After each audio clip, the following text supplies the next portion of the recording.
Hi, and welcome to the show. Subscribe at KevinMD.com/podcast. Get CME for this episode by clicking on the CME link in the show notes. Today, we welcome Laya Jalilian-Khave. She is a physician and a psychiatry post-doctoral fellow. Today's KevinMD article is titled, Physicians Can Write Their Way to Increase Empathy. Laya, welcome to the show. Hi, Kevin, and thanks for having me. Excited to be here. So we'll talk about your KevinMD article in a little bit. Just first off, briefly share your story and journey. So I'm Laya, and I'm currently a second-year postdoc fellow at Yale Psychiatry, but I was born and raised in Iran. And so I did my medical school back there, and after graduating, I did almost 2 years of services at a remote hospital in the border of Iran and Afghanistan, and then I moved here, which is less than 2 years now at Yale. And so, but parallel to this world of medical school and everything, for years I've been calling myself a writer to be. I don't think I'm still there, but writing has been this huge part of my life. And I think only recently I'm finding this shared space where these two passions of mine can join and actually have a platform to be more loud about it. And it's just recently that I've been writing pieces and publishing it places with broader audience, and the piece I had in your lovely platform was one of them. So here we are. All right. And you talk more about dual passion, writing and medicine in your KevinMD article. Physicians can write their way to increase empathy. So tell us what this article is about. So the article is kind of relevant to my own journey in the medical school and after that. So I think I love telling stories of everything, but when I went to medical school, stories of my patients, and maybe it was kind of an organic habit of me to write about it and the challenges I was having, or the challenging patients. There are so many really hard emotions in our career, as we know. And so that has been kind of my coping mechanism that I carried out in medical school. But I think maybe working with a number of organizations and friends out of the medical field kind of made me more conscious through the way that what we're dealing with, the number of the traumatic events, the deaths, the suffer and everything, it's not just normal to say, and it is a big deal. But I think there was a lot of pressure in the medical system to kind of swap that under the rug and not mention those hard emotions and to seem professional or something. So I think it made me conscious that there's something not exactly right. And so it kind of made me dig deeper and found that back then I didn't know all these terms that have come up lately on burnout and moral injury, all those stuff.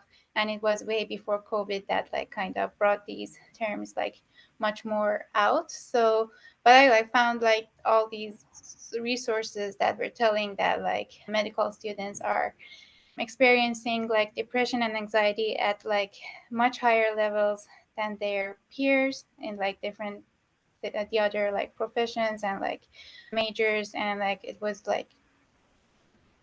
almost 1 in 4 or 1 in 3 even are experiencing high levels of depression and anxiety, which is up to 5 times more than their peers. So that was kind of the alert that there is something to address. And my way of addressing it has been writing. And I was if it's helping me, why not advocate it? And maybe it will help more students like me, or physicians in early careers. Now, can you give us an example where your writing helped you as a coping mechanism? Give us an example or a story of that. I think where I really leaned into this writing skill about medicine. I mean, before that, I was just sharing it with close friends, or just to a tool to reflect on my own. But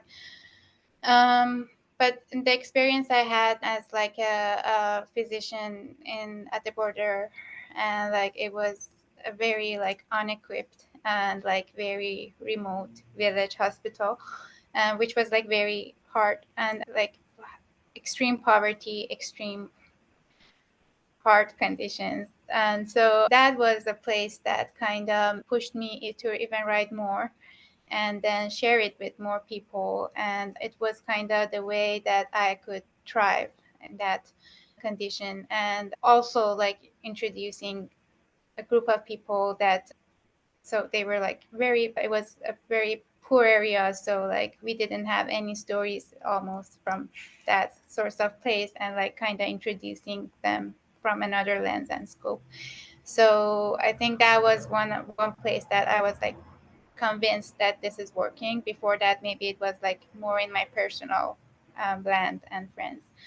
And then here at Yale, I've been given like many chances to share my stories, and like so people have been connecting with areas or like contexts that they were not familiar before. And I think I was kind of made sure that you can actually do this double thing and it works. So So tell us about your writing process. Do you journal on a regular basis? Do you mm. have defined times throughout the year where you just sit down and write and share your story? So how do you come up with these stories, and tell us a little bit about your process?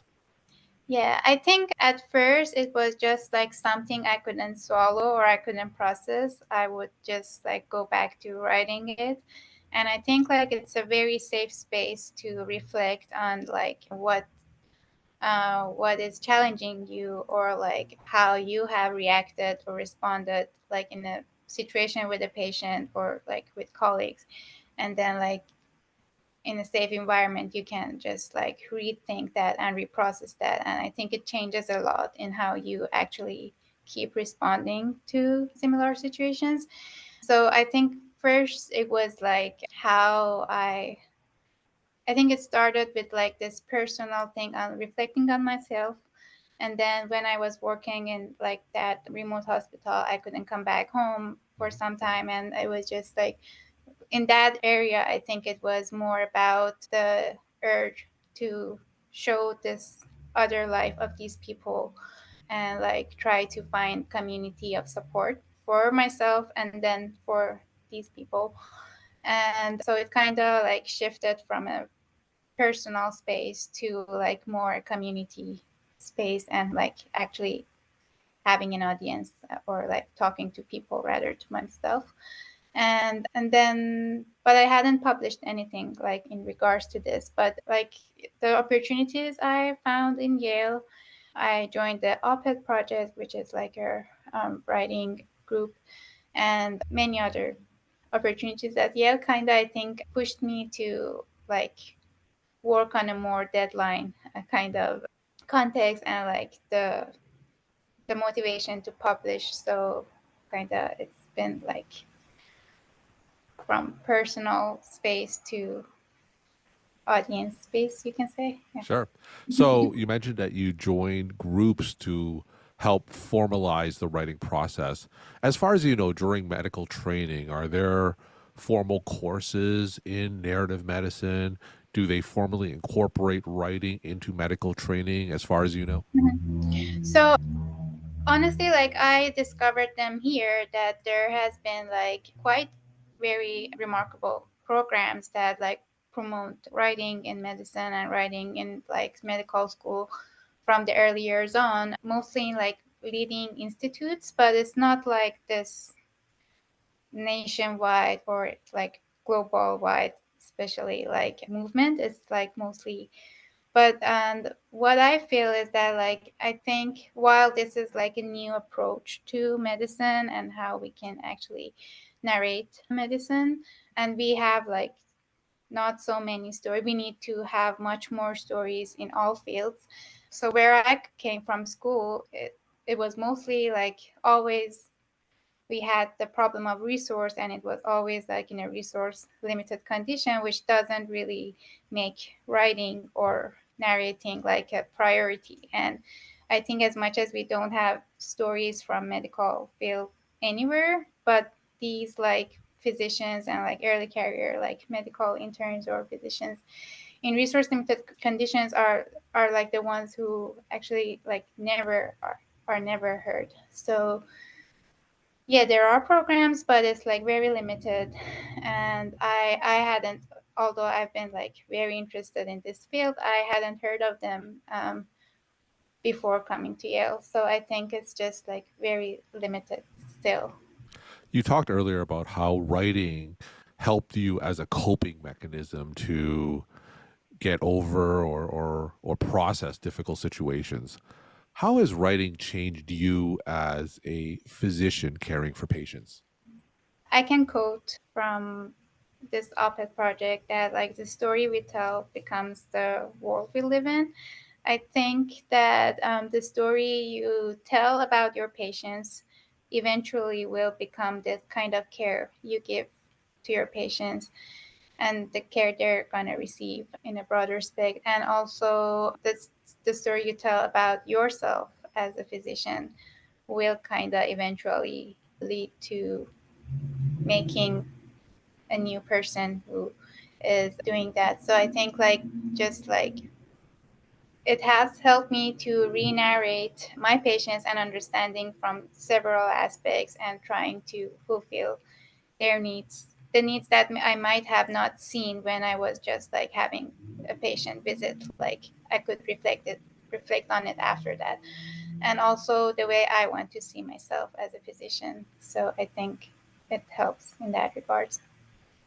We're talking to Laya Jalilian-Khave. She is a physician and psychiatry postdoctoral fellow. Today's KevinMD article is titled "Physicians Can Write Their Way to Increase Empathy." Laya, just let's end off with some take-home messages that you'd like to share with the KevinMD audience. Storytelling is like therapeutic and empowering. I think that another way to see this is that like by being the storyteller, you kind of change your role from like just observing to being in charge of narration. And I think that kind of changes your relationship with your surrounding. And I think when you are the narrator, even like in very early stages of medical school and before you're actually in charge of a patient, and then further on, I think it kind of you get responsible about what you want to see and what you want to report. So I think it kind of gives a sense of control and maybe motivation to change what you don't like to see, and therefore change the narration you are narrating. So I think just it doesn't matter at what stage you are. It may be like a very like I don't know, a short interaction with a patient as like a medical intern, or it might be then like a very life-changing interaction as a physician in charge. But in all of those, I think if you have that I'm going to narrate this in the background of your mind, you're going to try to narrate the best version of what's going on. So I think um, it doesn't matter if you're in charge yet or not, you're in charge of that interaction and that person. Laya, thank you so much for sharing your story time and insight, and thanks again for coming on the show. Thank you so much, Kevin.